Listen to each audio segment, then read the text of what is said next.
Selamat malam pemirsa, Anda menyaksikan Indonesia Bicara malam hari ini bersama saya Happy Goritman. Seperti kita saksikan tadi pemirsa, tren pelemahan nilai tukar rupiah sudah mencatatkan rekor baru.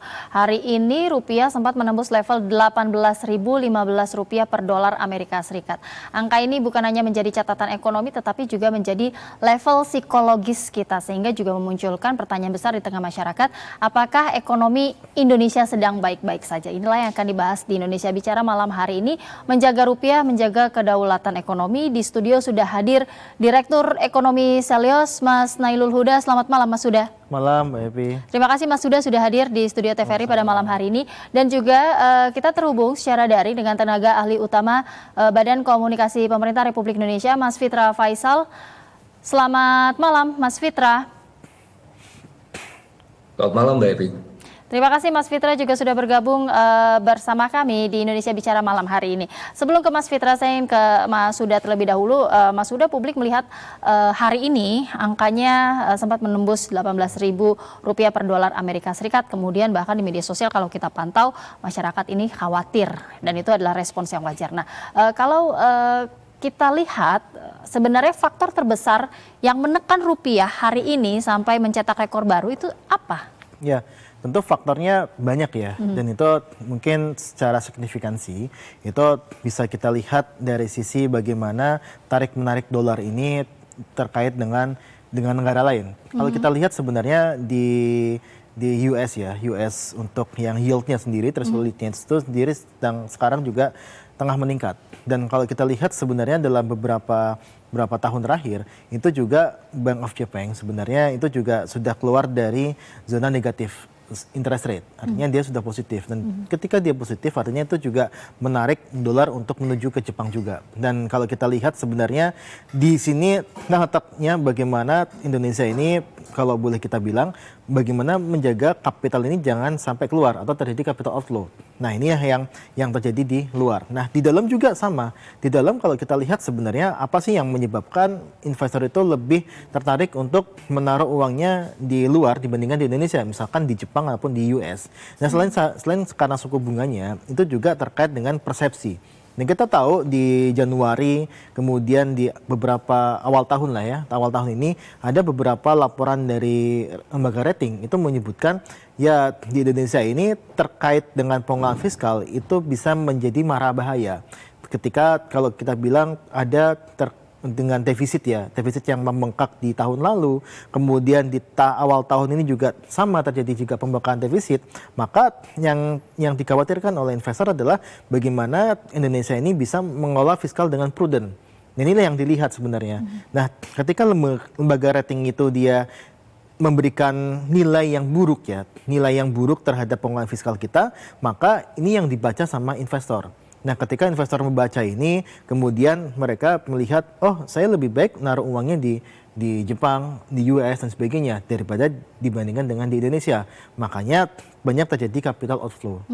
Artinya ada faktor global, ada faktor domestik juga. Tapi yang mempengaruhi, benar-benar mempengaruhi kuatnya ini dari faktor globalnya atau faktor domestiknya? Kalau saya lihat sebenarnya faktor domestiknya akan berperan lebih signifikan. Karena apa, Mbak? Karena kalau kita lihat sebenarnya ini kan faktor global itu kan bisa kita bilang berpengaruh terhadap semua negara gitu kan. Memang semua negara itu dia terpengaruh dari penguatan dolar. Nah, tapi kalau kita lihat dari nilai tukar kita terhadap mata uang asing selain dolar itu juga mengalami pelemahan.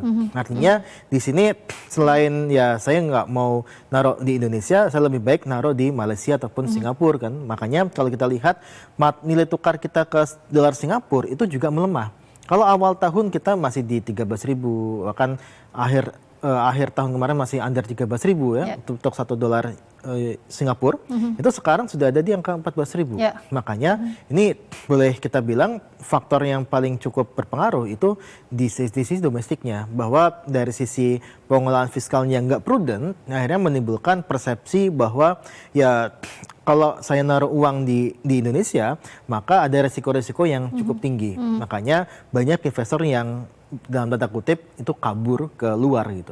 Tapi kan kalau kita lihat regionalnya di ASEAN sendiri juga mata uang negara lain ASEAN juga sebenarnya melemah juga terhadap dolar. Iya. Nah, tapi pelemahannya kalau kita lihat itu lebih lemah rupiah dibandingkan dolar dibandingkan dengan pelemahan mata uang lainnya di ASEAN itu terhadap dolar. Artinya kalau kita lihat indeksnya, itu indeks memburuknya, itu indeks Indonesia paling tinggi. Nah, artinya apa? Artinya ya daya tahan kita terhadap dolar itu lebih buruk dibandingkan dengan mata uang asing. Baik, saya ingin ke Mas Fitra. Mas Fitra, bagaimana kemudian respons pemerintah melihat nilai tukar nilai tukar rupiah terhadap dolar pada hari ini, dan juga kalau kita lihat di penutupan perdagangan hari ini, IHSG kita juga cukup anjlok. Apakah kondisi ini menurut pemerintah masih dianggap normal dan terkendali, atau sebenarnya juga sudah masuk zona yang memerlukan kewaspadaan khusus? Oke, baik, baik. Pertama, tentunya kita harus bahas dulu ya, apa penyebab rupiah menjadi 18.000. Ya, jadi kalau kita urai, kita dekomposisi ya, dalam konteks variance decomposition, faktor yang pertama adalah US Treasury Yield ya. US Treasury Yield yang hovering antara 4,5 sampai 4,6% itu meningkatkan tarikan gravitasi ya dari emerging markets, yang mana ini juga sebenarnya lebih dipicu oleh sentimen geopolitik ya. Sebagaimana yang kita tahu juga risiko di Amerika Serikat itu juga meningkat ya, sehingga pada akhirnya kita juga melihat ada juga telahan bahwa lembaga-lembaga asuransi di sana sudah mulai meng-cash in kepemilikan obligasinya, dan itu turut mengkerek harga obligasi itu ke atas. Itu yang pertama. Dan kalau kita melihat dari sumbangannya itu 225 basis point. Yang kedua adalah VIX atau risiko global ya, meskipun tidak dalam kondisi yang terlalu tinggi seperti di periode taper tantrum atau periode global financial crisis atau bahkan COVID, tapi ini tetap menyumbang ya 117 basis point. Yang ketiga itu ada variabel oil ya, sebagaimana yang kita tahu oil price itu meningkat ya, sekali lagi risiko geopolitik. Dan terakhir ya, pengumuman di bulan April ya, kalau kita lihat pengumuman BPS kemarin kan ada lag 1 bulan ya, jadi pengumuman terakhir itu adalah memperlihatkan kondisi bulan April itu 83% import, ada kenaikan import di BBM ya, minyak gitu ya. Dari sisi ini kita sudah melihat bahwa ini menjadi faktor yang juga signifikan, dan sumbangannya ya kalau dalam basis point itu 180 basis point. Nah, yang berikutnya yang terkait dengan faktor idiosinkratik. Faktor idiosinkratik adalah faktor yang berasal dari Indonesia itu sendiri ya. Jadi kalau kita bandingkan dengan negara-negara lain misalnya ya, faktor idiosinkratik ini merupakan faktor keunikan karena kita di-hit dengan beberapa kondisi sekaligus. Yang pertama MSCI ya. MSCI ini kan kita sedang dalam periode reform. Dan dalam periode reform itu ada rebalancing ya, rebalancing sehingga beberapa saham-saham yang berkapitalisasi besar yang sebelumnya masuk indeks MSCI itu harus keluar, sehingga pada akhirnya itu membuat potensi capital outflow juga. Dan dalam konteks potensi capital outflow sebenarnya ini kita kan lagi reform ya, dan ketika reform itu maka short term pain untuk long term gain ya. Jadi ini seharusnya suatu reform yang ya kita harus endure lah. Di sisi yang lain ada compounding effect dengan lembaga rating. Rating kalau kita lihat bagaimana Fitch dan Moody itu menurunkan ya outlooknya dari stable ke negatif, dan sekarang juga ada S&P yang lagi berkunjung ya, dan itu sedang dinanti-nanti juga oleh pasar. Tetapi begini kan, kalau kita bicara risiko berarti kan risiko fiskal ya, mereka sangat melihat risiko fiskal. Nah, terakhir kalau kita lihat ya perbandingannya antara bulan Maret dan bulan April. Bulan Maret ya pengumuman di Q1 itu defisit fiskal kita 0,9% atau 240 triliun rupiah. Yang mana ini sebenarnya ada perubahan behavior yang juga dikomunikasikan juga oleh Kementerian Keuangan ya. Jadi ada semacam early spending ya, karena memang ada hal-hal yang memang kita harus tabung dari awal ya, front loading. Dibandingkan dengan Q1 tahun lalu yang defisitnya 0,4% atau 104 triliun rupiah. Tetapi ada satu hal yang menarik, bahwa di bulan April defisitnya itu tinggal 0,6% atau 164 triliun. Jadi dari sisi itu seharusnya dalam konteks ini itu risiko fiskal itu menjadi berkurang.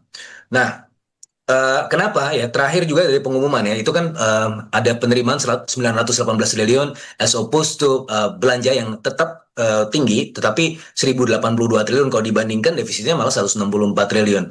Nah, di sisi yang lain ya, dari sisi penerimaan kita juga melihat bagaimana Cortex itu sangat sistemik ya, sebagai contoh anekdotal bagaimana penerimaan kita dari sisi kurang bayar saja misalnya ya, itu kurang bayar untuk karyawan pribadi itu naik 83%, kurang bayar untuk karyawan bukan bukan karyawan pribadi itu naik 949%. Ya, jadi ini cukup sistematis ya untuk kemudian menutupi pola belanja kita selama setahun ini. Nah, jadi dari sisi itu memang kalau kita ukur ya faktor idiosyncratic ini baik MSCI maupun dari lembaga rating untuk bulan Mei sama Juni itu sumbangannya 171 basis point. Nah, itu faktor idiosyncratic yang membedakan kita dengan yang lain gitu ya. Nah, terus kemudian ada juga faktor seasonal, dividend repatriation. You sell in May and go away and coming back again in Saint Leger's Day in September, itu biasa di market ya. Memang tren musiman dividend repatriation itu terjadi di bulan Mei, artinya ada potensi capital outflow juga. Selain itu, musim haji sudah tapering ya. Kemarin tidak terlalu besar, tapi masih menyumbang, itu sumbangannya 54 basis point. Nah, jadi dengan kondisi seperti itu, kalau kita tambahkan semuanya, itu ada kenaikan 900 basis point, 897 saya bulatkan menjadi 900 basis point, yang harusnya nilai fundamental rupiah ya, berdasarkan kondisi kita sekarang, 16.700, 16.800. Jadi harusnya kalau 16.800 ditambah 900, itu kondisi rupiah dengan kondisi seasonal, geopolitik, dan faktor idiosinkratik tersebut, itu harusnya 17.700. Nah, tetapi apa faktor yang kemudian membuatnya 18.000?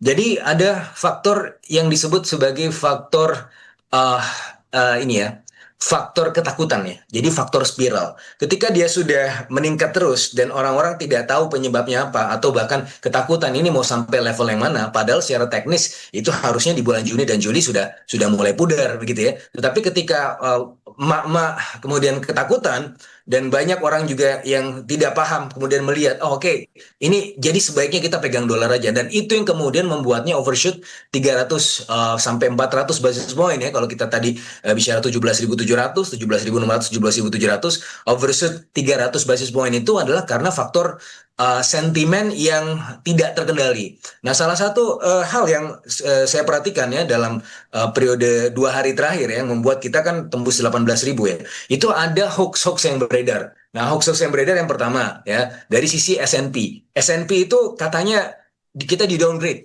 ya, padahal sebenarnya ini kan dari sisi jadwal ini baru wawancara. Nah, kalaupun misalnya nanti ada pengumuman, yang worst case-nya adalah ya kita sama seperti Moody dan Fitch, itu outlook-nya diturunkan gitu ya. Dalam beberapa perbincangan yang kami ikuti juga ya, wawancara antara S&P dengan para stakeholders di sini, itu went well ya. Seharusnya tidak ada ketakutan yang harusnya membuatnya menjadi turun rating. Tetapi kalau potensi untuk turun outlook, ya ini kan mengikuti yang lain juga, Fitch dan Moody seharusnya sudah di press in. Ada hoax yang berikutnya, yaitu gross split commodities. Ini juga kemarin ya, saya ditelepon juga dari Bloomberg nanya, ini apa gimana? Saya belum tahu karena memang nggak ada gross split. Kemudian ada Chinese delay of our coal export. Nah, memang itu sempat muncul di kanal Bloomberg, tapi sepertinya kesalahpahaman. Karena ketika cek ke penambang, itu tidak ada penundaan yang sifatnya karena ada kebijakan baru pemerintah, tapi lebih ke hiccup karena masalah teknis. Kemudian ada IHSG di downgrade, kemudian ada juga ada fake news. IHSG MSCI menurunkan menjadi frontier. Again, itu menjadi salah satu faktor sentimen negatif yang menurut saya ini udah secara sistematis ya, hoax-hoax ini. Dan in my lifetime in the market ya, belum pernah ada hoax sebanyak ini terjadi dalam 2 hari. Yang berikutnya juga ada merah putih bond. Tahu nggak Mbak, kemarin ada perkembangan bahwa merah putih bond ini kalau misalnya ada tabungan-tabungan yang di atas 3 miliar ini harus mau berpartisipasi dalam merah putih bond. Another hoax, ini bahaya sekali. Ini bisa memicu rush ya, bank rush gitu kan. Dan terakhir ada isu mengenai nanti akan ada presidential speech yang isinya adalah capital control. Nah, 7 ini plus sekarang juga ada isu-isu lain ya yang juga tadi berkembang di pasar. Itu saya ditanya terus dengan para pelaku pasar, ini apa benar apa benar. Saya menjadi hoax buster ya selama dua hari terakhir ini, dan ini sangat sangat sistematis. Ini sudah bukan one atau two random event saja. Ini memang sudah mulai memanfaatkan ya supaya memang rupiah tembus ke level 18.000 itu. Karena kalau misalnya kita lihat secara teknis, memang ada faktor idiosinkratis yang kita harus berhati-hati. Tetapi di sisi yang lain ya, ini menjadi sangat overshoot. Nah, yang berikutnya, apakah ini kita waspada? Tentunya waspada ya, karena ini kan pergerakannya sudah sangat spiral ya, sebagaimana yang tadi saya sampaikan, karena faktor-faktor yang overshoot 300 basis point tadi karena orang-orang yang tidak bertanggung jawab. Nah, tetapi kalau kita bandingkan ya, ada satu paper dari Frankel and Rose. Sebenarnya krisis itu kalau di sisi nilai tukar, itu krisis nilai tukar itu kalau berapa sih kejatuhannya? 25%. ya itu kalau ada depresiasi 25% dalam 1 tahun, itu baru disebut krisis nilai tukar. Sementara kita ini year to date 7,9%. Memang kita harus selalu waspada ya, karena ya kalau kita sudah tembus faktor psikologis ini ya bisa jadi ada efek spiral lanjutan ya. Orang-orang kemudian akan takut rush sebagaimana apa yang terjadi tahun 98. Nah, makanya dalam kondisi seperti ini jangan panik dan jangan memanas-manasi gitu. Baik, Mas Fitra, artinya kan banyak sekali yang dihadapi. Kenapa kemudian tadi sampai nilai rupiah kita begitu lemahnya sampai ke angka 800? Ada banyak faktor di situ. Tentunya pemerintah perlu mengantisipasi munculnya kepanikan dan juga misinformasi terkait kondisi rupiah ini. Apa yang kemudian dilakukan? Tapi nanti Mas Fitra dijawabnya usai jeda. Kita harus jeda terlebih dahulu. Pemirsa jangan kemana-mana, tetaplah bersama kami di Indonesia Bicara.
Terima kasih Anda masih bersama kami di Indonesia Bicara, masih membahas terkait nilai tukar rupiah dan juga bagaimana menjaga kedaulatan ekonomi kita. Masih bersama Mas Fitra Faisal dan juga Mas Huda di studio.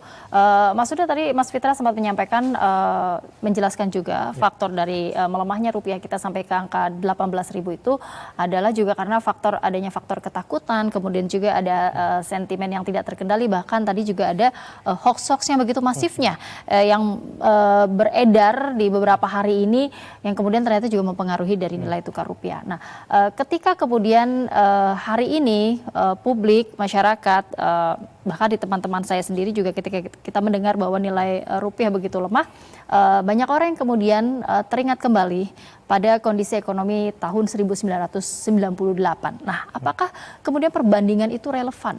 Ya. Sebenarnya kalau kita lihat dari sisi ini kan gradual ya, bahwa kalau pelemahan di tahun 97-98 itu kan memang itu sangat signifikan dan kalau menurut saya itu eksponensial untuk ini ya, untuk pergerakan rupiahnya. Nah, memang kalau ini bisa menuju eksponensial itu tergantung dengan apa yang akan dilakukan oleh pemerintah. Nah, memang kalau kita lihat Mbak, sebenarnya ini kan di satu sisi ketakutan itu kan bisa tercermin dari apa yang dilakukan oleh otoritas. Nah, kalau kita lihat Bank Indonesia itu sudah menurunkan untuk batas maksimum untuk pembelian falas dolar itu di angka 100.000 ya, 100.000 USD itu dengan underlying asset ya, itu turun tanpa underlying asset, maaf, itu turun ke angka 50.000 dan akan direncanakan turun hingga 25.000. Saya nggak tahu apakah sudah diterapkan atau tidak. Nah, tapi kalau kita lihat dari pernyataan Bank Indonesia tersebut, itu artinya ada memang di dalam negeri sendiri ada sentimen yang membuat orang itu berbondong-bondong untuk membeli dolar. Nah, makanya BI membataskan batas maksimum.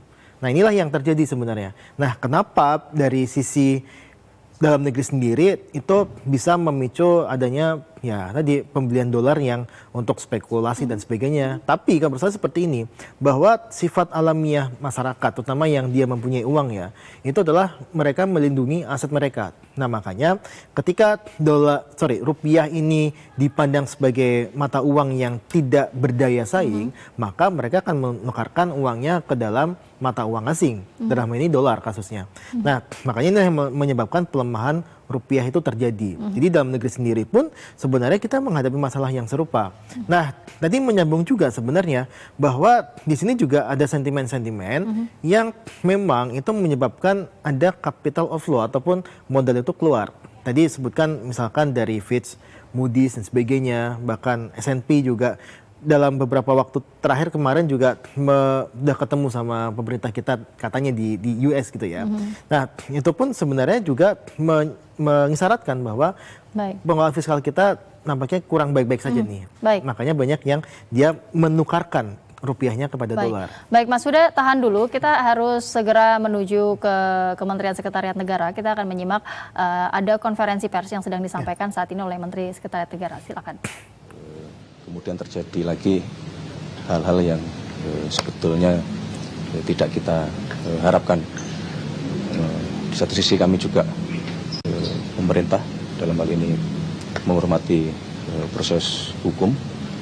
Sekaligus pada kesempatan ini izinkan kami juga menyampaikan apresiasi dan terima kasih kepada seluruh aparat penegak hukum, baik kejaksaan, kemudian kepolisian, kemudian Komisi Pemberantasan Korupsi yang terus bekerja keras luar biasa untuk sama-sama kita bersama-sama memerangi tindak-tindak pidana korupsi. Berkaitan dengan hal tersebut, kalau pertanyaannya apakah kemudian Bapak Presiden telah memutuskan untuk melakukan putusan penghentian kepada yang bersangkutan dalam jabatan beliau sebagai Wakil Menteri Kementerian Imigrasi dan Pemasyarakatan. Kami sampaikan bahwa sore hari ini Bapak Presiden telah menandatangani surat pemberhentian tersebut. Apakah ada penggantinya atau bagaimana, Mas? Untuk sementara belum diputuskan mengenai siapa yang akan menggantikan tugas tersebut karena tugas keseharian masih bisa dijalankan tentunya oleh Bapak Menteri ya, karena kan yang sedang menjalani proses hukum kan kapasitas jabatannya sebagai Wakil Menteri gitu. Dan tadi pagi juga sudah kami sampaikan bahwa kami sudah berkoordinasi dengan Menteri IMIPAS untuk memastikan peristiwa ini tidak boleh mengganggu sama sekali pelayanan-pelayanan kepada masyarakat yang itu ada di bawah naungan Kementerian IMIPAS. Saya kira demikian. Mas, mungkin dalam satu mengenai dugaan kasuan ini, apakah dari Pak Presiden ada evaluasi pada kabinet atau bagaimana, Mas? Kalau pertanyaannya apakah ada evaluasi, sesungguhnya sejak Bapak Presiden mengucapkan sumpah di hadapan DPR MPR sebagai mandataris, sebagai Presiden Republik Indonesia, sebagai kepala negara dan sebagai kepala pemerintahan, dan di dalam berbagai kesempatan beliau berulang kali menyampaikan bahwa salah satu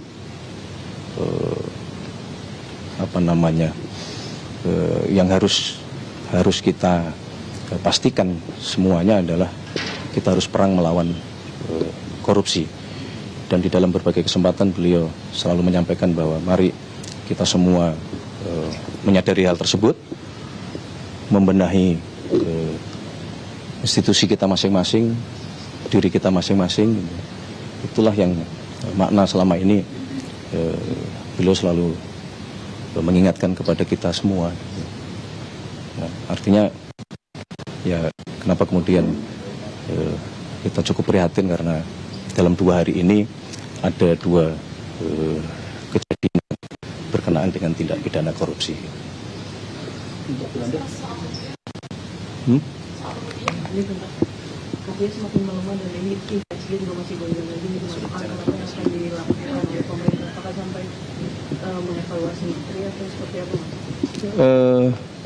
Berkenaan dengan masalah rupiah, kami pemerintah dalam hal ini Kementerian Keuangan, kemudian Bank Indonesia, kemudian juga Otoritas Jasa Keuangan terus berkoordinasi secara intens untuk terus memonitor dan kemudian melakukan langkah-langkah. Tetapi yang pasti bisa kami sampaikan bahwa kita harus yakin bahwa sesungguhnya fundamental ekonomi kita yang tergambar dari pertumbuhan ekonomi, kemudian dari inflasi yang masih terjaga, insya Allah sesungguhnya kita memiliki fundamental ekonomi yang cukup kuat.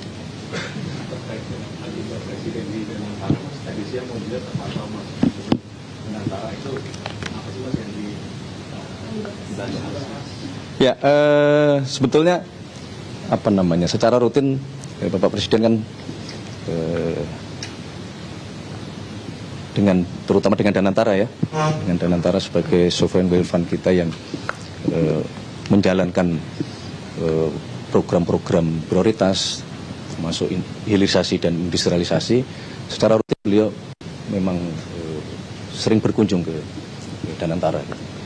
Dan hari ini tadi memang ada paparan berkenaan dengan masalah teknologi, berkenaan dengan masalah kerjasama robotik dan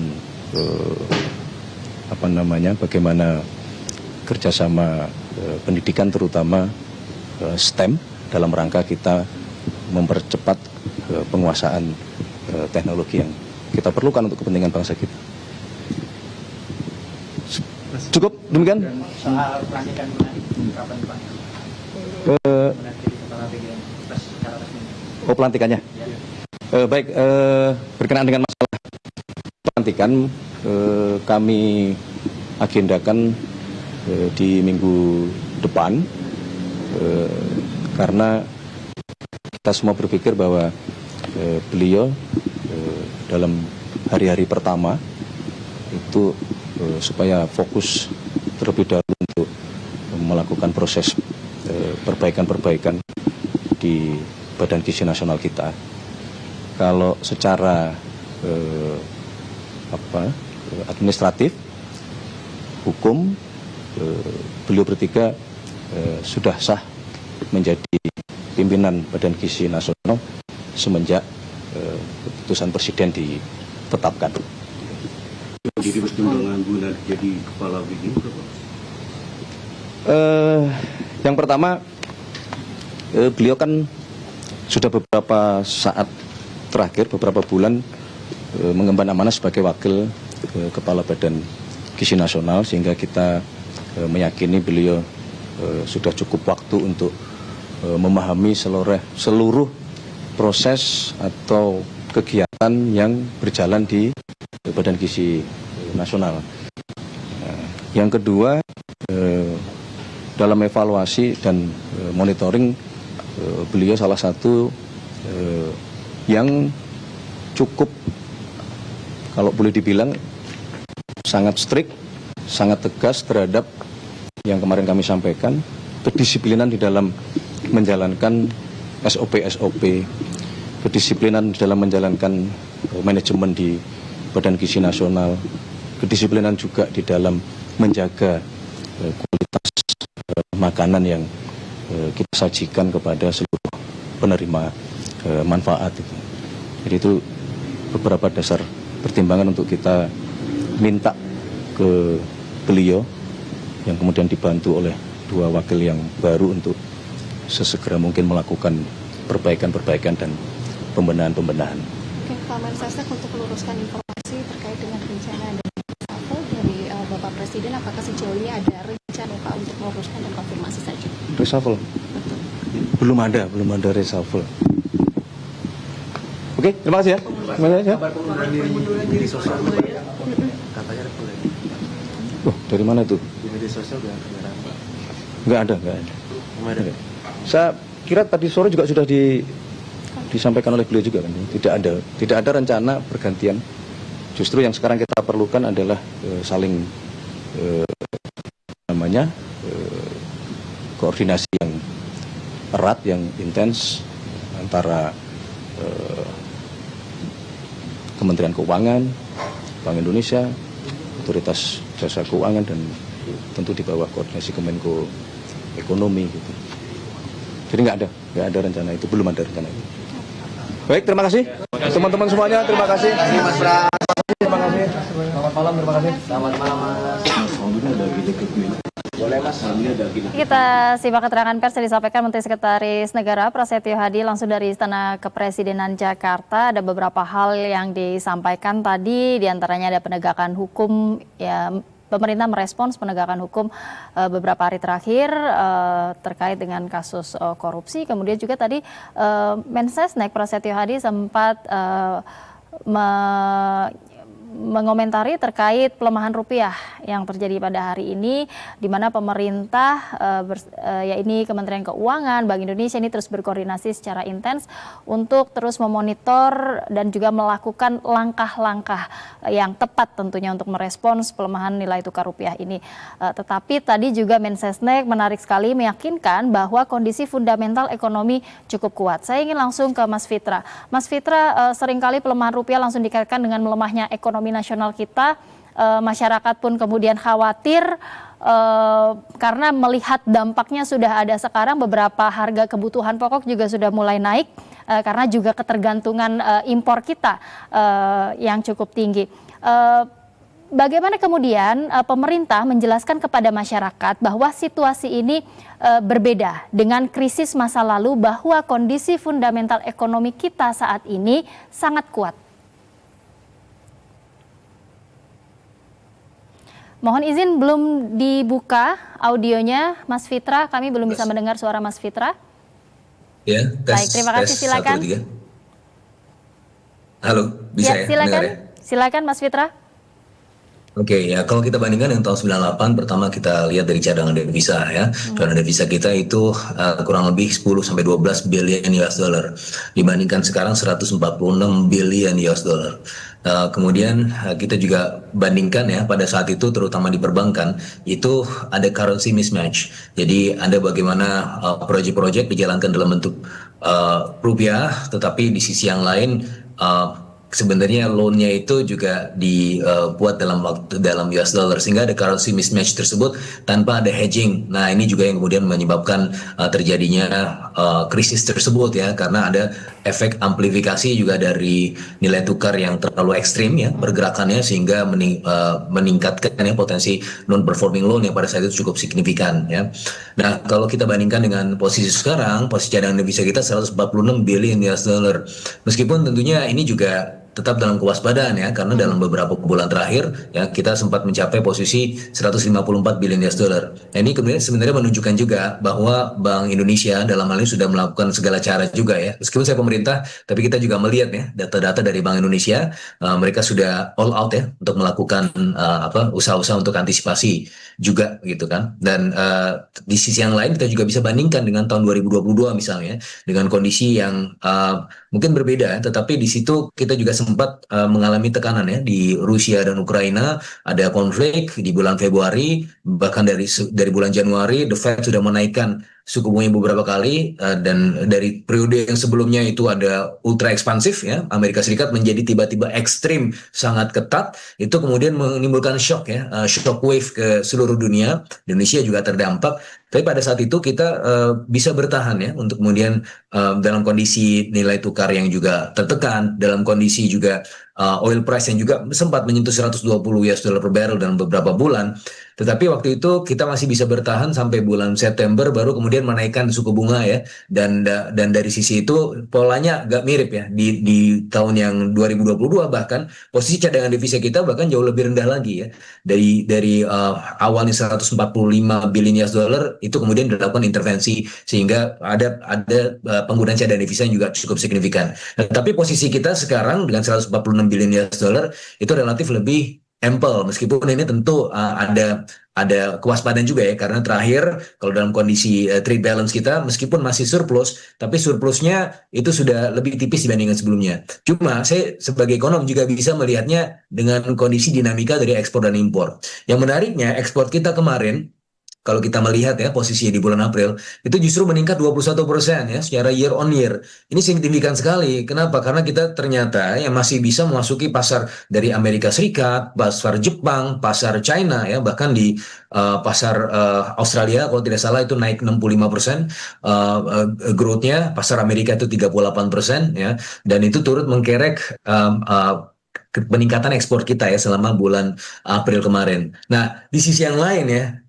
kenapa kita melihat bahwa trade surplusnya itu semakin tipis, ternyata karena importnya juga meningkat ya, dan meningkatnya bahkan kalau dari sisi year on year, meskipun dari sisi value itu masih lebih rendah dibanding ekspornya, tetapi import dari sisi growth-nya itu bahkan lebih tinggi dibandingkan dengan ekspor. Nah, kenapa? Yang pertama memang karena kita harus mengimpor lebih banyak tadi ya, minyak mentah dan juga minyak dari yang refineries.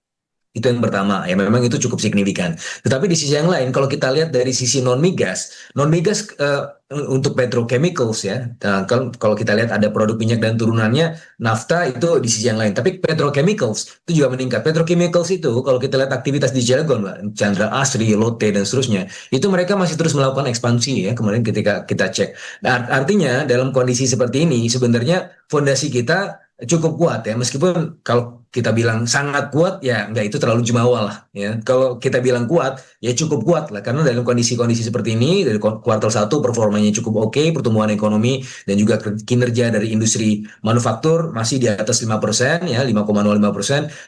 PMTB kita juga kemarin cukup signifikan 5,96% di atas pertumbuhan ekonomi, artinya sudah mulai supply driven ketimbang demand driven. Tapi di sisi yang lain yang tadi sampai Mbak Happy sampaikan itu juga dari sisi ongkos produksi perusahaan itu juga sebenarnya juga ada faktor kewaspadaan juga. Karena kalau kita lihat dari Producers Price Index ya dibandingkan dengan Consumer Price Index itu masih ada gap-nya.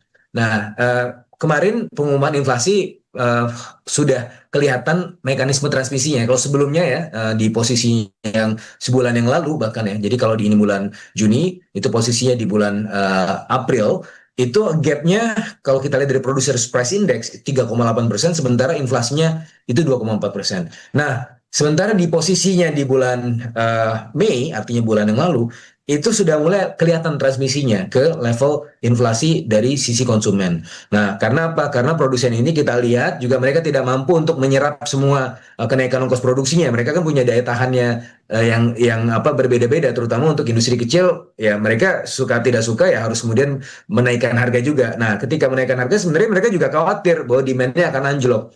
Nah, makanya pemerintah sudah mulai berdiskusi untuk kemudian melakukan intersepsi ya, untuk melihat ya beberapa industri-industri yang terdampak dari sisi pass-through efeknya dari nilai tukar. Sembari juga kemudian mencoba beberapa langkah ya untuk melakukan penguatan-penguatan itu ya. Dari sisi fiskal kita juga sekarang ini sudah kita dengarkan juga ya masukan dari Mas Nailul, masukan dari ekonomi-ekonomi yang lain.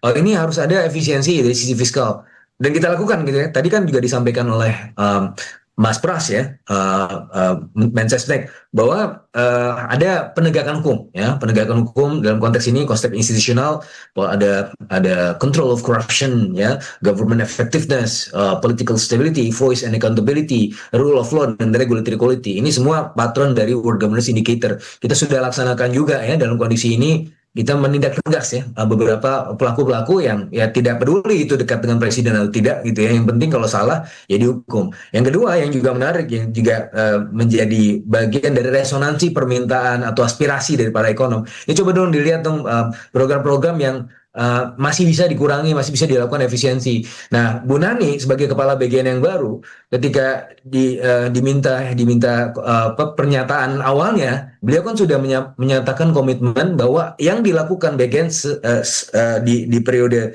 yang sekarang adalah untuk melakukan efisiensi dan targeting gitu ya. Jadi kalau dari sisi ini secara semantik kita bisa melihat bahwa ya akan ada penyesuaian-penyesuaian. Nah, dalam konteks ini juga bisa dibaca ya. Untungnya sekarang S&P lagi ke Jakarta ya, Mbak Happy ya. Itu baru saja juga ketemu dengan yang terakhir rounding up ya dengan Pak Purbaya yang sebelumnya dari hari Senin ya. Mereka sudah ketemu dengan beberapa pihak, dan kalau yang dari apa yang saya dengar dan lihat, mereka puas ya, cukup puas ya. Meskipun dari sisi ini kalau kita ingin melihat outlook-nya itu tetap stable, mungkin probability-nya agak sedikit ya, karena memang kalau kita bandingkan dengan Moody's dan Fitch, mereka sudah menurunkan outlook kita ya dari stable ke negatif. Tapi potensi untuk turun rating yang kemarin itu menjadi sumber hoax, itu probability-nya kecil ya, karena mereka sudah melihat ya lebih pernyataan-pernyataan dari pemerintah, diskusi-diskusi dengan para stakeholders yang dikunjungi selama 3-4 hari terakhir, dan kemudian statement terakhir juga Menteri Keuangan juga melakukan usaha-usaha efisiensi ya, sehingga mempertahankan defisit fiskal tetap dalam koridornya, dan bahkan dibuktikan juga di bulan April ya, defisit fiskal kita bahkan berkurang dari posisinya di bulan Maret. Nah, dan bahkan nanti di bulan Mei itu juga kalau lihat dari trajektorinya itu sebenarnya juga masih 0,6 sampai 0,7% nih dari APBN. Artinya kalau kita berujuk pada asumsi makro APBN tahun ini, defisit fiskalnya kan sekitar 2,6% ya. Itu ya kalaupun meleset ya, karena kita ada peningkatan subsidi dan kompensasi energi, itu 2,7%, 2,8% ya. Bahkan kita usahakan ya untuk bisa lebih kurang dibandingkan dengan tahun yang lalu. Nah, yang juga jadi bentuk komitmen dari pemerintah ya, bahkan Presiden sendiri. Saya 2 pekan yang lalu ikut rapat kabinet ya, Pak Presiden sudah melihat ya, dan bahkan sudah mulai menginstruksikan ya kementerian-kementerian untuk tetap mempertahankan kredibilitas kebijakan dan juga untuk menjaga rupiah ya, supaya tidak membebani masyarakat. Nah, itu sudah dari 2 pekan yang lalu sudah ada instruksi-instruksi khususnya ya, bahkan dari sisi itu ada special guest-nya dalam konteks KSSK ya, karena ini kan kerjasama ya antara Bank Indonesia, antara Kementerian Keuangan ya, juga dengan bahkan OJK dan LPS ya, mereka playing their own role ya. Each of them punya kewajibannya sendiri-sendiri ya, dan itu disampaikan juga kepada Pak Presiden, dan bahkan Pak Presiden juga sudah mendengarkan dan juga memberikan ya semacam aspirasi-aspirasi lah supaya rupiah ini ya tetap dijaga ya dengan baik ya dengan oleh para otoritas ini. Dan juga tidak kalah pentingnya, Presiden juga menginstruksikan kepada Menteri Keuangan dan juga Wakil Menteri Keuangan, saya dengar sendiri di rapat kabinet, bahwa ini kalau bisa defisit tahun depan itu 1,8% ya. Nah, meskipun Pak Presiden juga bilang ini memang target yang susah, tapi ya tolonglah itu coba dilakukan. Nah, makanya kemarin ketika Pak Presiden menyampaikan tanggal 20 Mei ya pokok-pokok kebijakan fiskal dan makro, itu kan juga disampaikan ya, di situ target defisitnya antara 1,8 sampai 2,4%. Dan bahkan target rupiah itu sudah mulai masuk dalam batas yang rasional ya, 16.800 sampai 17.500 ya, karena memang itu nilai fondasinya adalah sekitar itu gitu ya, dan pemerintah akan make sure, pemerintah dan otoritasnya juga make sure bahwa memang berada dalam rentang itu sampai tahun depan. Tetapi Mbak Happy, kita juga melihat ya ada semacam permasalahan struktural ya yang membuat rupiah itu selalu melemah ya, itu setiap tahunnya, dan bahkan hampir tidak punya kesempatan untuk menguat lagi. Kenapa? Karena secara struktural ya, ini kan kita bicara mengenai bagaimana faktor produktif ya, industri itu tergerus terus ya. Dan kalau bicara fakta empiris ya, saya tulis di buku saya itu salah satu chapternya Real Exchange Rate, Trade Balance and Deindustrialization in Indonesia, terbitan Palgrave. Itu kenapa rupiah kita selama beberapa tahun itu terus melemah, dan bahkan dalam setiap asumsi makro kita selalu mengasumsikan nilai rupiah yang lebih lemah di tahun berikutnya. Kenapa? Karena basis produktifnya, basis industrinya itu lemah. Nah, kalau misalnya basis industrinya kuat, maka kita bisa menciptakan surplus produksi yang mampu menimbulkan efek positif terhadap current account kita. Sementara current account kita kemarin itu sudah defisit lagi ya, 1,1 billion US dollar. 4 billion US dollar atau 1,1% ya dari GDP. Nah ini kan jadi satu hal yang perlu kita waspadai juga meskipun masih dalam rentang yang bisa dimaklumi, tetapi ini suatu hal yang perlu dibalikkan lagi kondisinya. Makanya di statuta nomor 5. Artinya ada hal-hal yang fokus perlu pada diwaspadai juga. Yaitu karena memang untuk meningkatkan basis produktif, untuk kemudian membuat rupiah itu menjadi lebih kuat gitu ya di masa depan, tidak hanya di jangka pendek. Baik, terima kasih. Saya harus beralih ke Mas Huda karena saya juga ingin minta pandangan dari Mas Huda. Kalau tadi Mas Fitra sudah menggambarkan kondisi fundamental ekonomi kita cukup kuat. Nah, artinya Mas Huda kalau dari pandangan Anda mungkin tidak rupiah akan kembali menguat.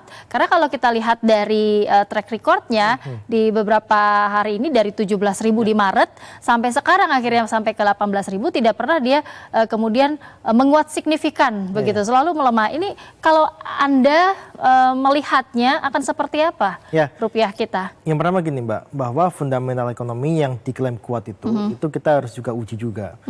Kalau kita lihat dari laporan OECD terakhir ya, itu menyebutkan mereka memangkas lagi untuk proyeksi pertumbuhan ekonomi di tahun 2026. Mereka awalnya di 4,8. Nah, tapi dipangkas lagi jadi 4,7. Jadi 4,7% ya economic growth-nya ya. Nah, ini yang menunjukkan bahwa di satu sisi, walaupun kan pemerintah itu kan selalu mengatakan pertumbuhan ekonomi kita positif dan sebagainya, tinggi dan sebagainya, tapi satu sisi laporan dari lembaga luar itu menyebutkan hal yang sebaliknya. Nah ini kan yang juga dibaca oleh para investor. Investor ini kan nggak hanya baca dari rilis BPS sebenarnya. Mereka juga membaca rilis-rilis dari lembaga lain. Misalkan kalau kita tadi sebutkan Fitch, terus kemudian Moody's dan sebagainya, yang dia menurunkan dari stable ke negatif gitu kan. Nah ini kan dibaca juga sama investor sehingga terjadi capital outflow. Nah makanya ini yang harus kita lihat adalah bagaimana kita memang untuk memberikan data terkait fundamental ekonomi kita dengan baik dan benar. Nah yang kedua adalah ketika tadi ada informasi yang lainnya yang memang itu dinilai bertentangan dengan apa yang disampaikan oleh pemerintah, itu juga akan menurunkan dari kredibilitas rupiah kita. Makanya kalau kita lihat sebenarnya kalau tadi pertanyaan apakah bisa kembali ke 16.500 ataupun 17.500 lah ya, sesuai dengan proyeksi tertinggi tahun depan, maka ini harus dibarengi juga dengan tindakan apa yang dilakukan oleh pemerintah. Tadi kita sampaikan juga dan memang ada beberapa langkah untuk efisiensi. Nah, tapi kita juga berharap sebenarnya efisiensi ini bukan hanya efisiensi yang sepotong-potong. Karena kalau kita lihat yang kita inginkan adalah perbaikan dari misalkan kalau kita lihat dari MBG misalkan. Kita memang memerlukan perbaikan evaluasi di setiap lini MBG itu sendiri. Bahkan kalau kita lihat sebenarnya MBG ini kan banyak menyerap anggaran gitu kan. Ini yang juga disebutkan di dalam laporannya lembaga rating tersebut. Makanya ini kalau kita lihat dari sisi efisiensi itu harus dilakukan secara masif lagi. Nah yang kedua adalah memang bagaimana pemerintah ini menjaga kredibilitasnya. Ini yang sering dilupakan sebenarnya. Bagaimana ketika pemerintah mengumumkan suatu kebijakan dan sebagainya, itu langsung direspon negatif sama investor. Kita lihat ketika mengumumkan terkait dengan PT DSI misalkan, itu langsung IHSG bergerak negatif. Nah itu juga diiringi dengan rupiah yang juga melemah dan sebagainya. Nah makanya ini juga harus dibarengi juga dengan kredibilitas untuk membuat kebijakan yang memang dia secara bisa kita bilang secara struktural itu harus menimbulkan certainty atau kepastian. Nah di Indonesia ini uncertainty-nya itu tinggi, ketidakpastian itu tinggi sekali. Kita lihatlah kalau sebenarnya PT DSI itu kan dia rencananya mau diimplementasikan di September. Tapi mundur lagi ke Januari. Investor itu sudah melihat, wah ini kebijakan yang berubah-ubahnya terlalu cepat gitu. Bahkan pengumuman itu hanya berselang beberapa hari setelah Presiden mengumumkan di sidang paripurna di DPR. Makanya inilah yang kita sebut uncertainty-nya cukup tinggi. Makanya di laporan terbaru OECD juga menyebutkan bahwa faktor uncertainty itu yang menyebabkan mereka juga meng-cut ataupun menurunkan proyeksi pertumbuhan ekonominya dari 4,8% menjadi 4,7% di tahun 2026 ini. Jadi artinya kalau menurut Anda langkah apa yang paling mendesak untuk dilakukan untuk menghadapi uncertainty tadi yang benar-benar menjadi faktor yang juga berpengaruh untuk kemudian kita bisa membalikkan kondisi ini? Ya, Yang pasti gini, kita juga apresiasi ketika pemerintah itu melakukan efisiensi anggaran. Kita kemarin mendengar ya bahwa ada efisiensi yang akan dilakukan di dalam program MBG. Nah itu positif. Nah tentu kita inginnya adalah pemerintah juga melakukan efisiensi itu tidak sepotong-potong. Kita tahu ketika MBG ini dievaluasi masih banyak sekali PR-PR-nya. Nah inilah yang harus dibenahi sekaligus juga kita melakukan efisiensi di anggaran MBG tersebut. Nah penangkapan terkait dengan ketua BGN yang lalu itu juga satu lain hal, itu juga bisa menyebabkan persepsi yang positif. Nah yang kedua adalah kalau kita lihat sebenarnya ini kan dari sisi Bank Indonesia ya itu sudah menaikkan suku bunga acuannya 50 basis poin, kemudian juga sudah menggelontorkan sekitar 10 miliar USD ya selama pelemahan ini yang memang itu belum bereaksi positif terhadap pergerakan nilai rupiah kita. Nah yang saya inginkan adalah sebenarnya juga dari sisi fiskal itu melakukan intervensi-intervensi itu yang dia bermanfaat. Misalkan gini, kalau kita lihat ketika dikritik terkait dengan fiskal space, kemudian terkait dengan tadi defisit dan sebagainya, itu juga harus dilakukan juga dari sisi budget dirasionalisasi. Nah makanya inilah yang kita harapkan sebenarnya. Dan tadi sampaikan juga sama Mas Fitra bahwa pemerintah itu mendengar juga dari sisi ekonom-ekonom dan itu sesuatu yang positif sebenarnya. Nah makanya ini yang kita harapkan lebih adalah bagaimana pemerintah dari sisi fiskal ini juga mampu berperan lebih aktif lagi. Nah dari sisi penerimaan misalkan, dari sisi penerimaan kita berharap sebenarnya pemerintah juga tidak melakukan pembebanan terhadap ya UMKM. Misalkan kemarin muncul PP 20 tahun 2026 yang itu juga menekan daya beli masyarakat gitu kan. Padahal kita lihat dari sisi penerimaan pajak lainnya itu belum tergarap dengan serius. Misalkan dari pajak dari OTT global dan sebagainya itu belum tergarap dengan serius yang itu sebenarnya bisa menaikkan penerimaan negara. Makanya kita harapkan adalah kebijakan yang memang pro terhadap rakyat, pro terhadap masyarakat, bukan kebijakan yang justru membebani dunia usaha dan juga masyarakat. Baik, kita akan jeda terlebih dahulu Mas Huda. Pemirsa jangan kemana-mana, tetaplah bersama kami di Indonesia Bicara.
Terima kasih Anda masih bersama kami di Indonesia Bicara. Saya ingin langsung ke Mas Fitra untuk juga sebagai pertanyaan terakhir saya juga untuk Mas Fitra. Tapi Mas Fitra mohon dijawab dengan singkat Mas.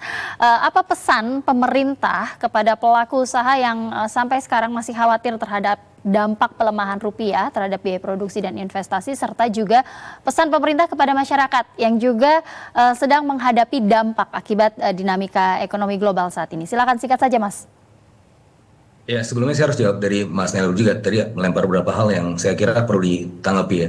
Yang pertama OECD ya ketika mengeluarkan report itu kan sifatnya lebih ke arah ex ante ya, belum expose sebelum Q1. Jadi kalau di sisi perhitungannya ketika kita bisa melihat 5,61% di Q1 itu seharusnya itu membutuhkan trajektori yang lebih dalam turunnya di kuartal 2 dan kuartal 3 gitu ya untuk sampai 4,7%, dan tentunya mereka akan melihat expose-nya juga di kuartal kedua. Yang kedua adalah PP terbaru 20 tahun 2026. Itu tidak terjadi perubahan yang signifikan ya, karena base-nya masih sama ya, tarifnya masih sama 0,5%, dan bahkan ini merupakan rujukan dari World Bank. World Bank yang juga salah satunya menjadi pencetus ya gagasan ini untuk kemudian melakukan usaha penyederhanaan dari sisi UMKM dan juga mengurangi efek dari cost atau company splitting. Jadi ini salah kalau misalnya tadi melihatnya ini justru berdampak pada daya beli masyarakat.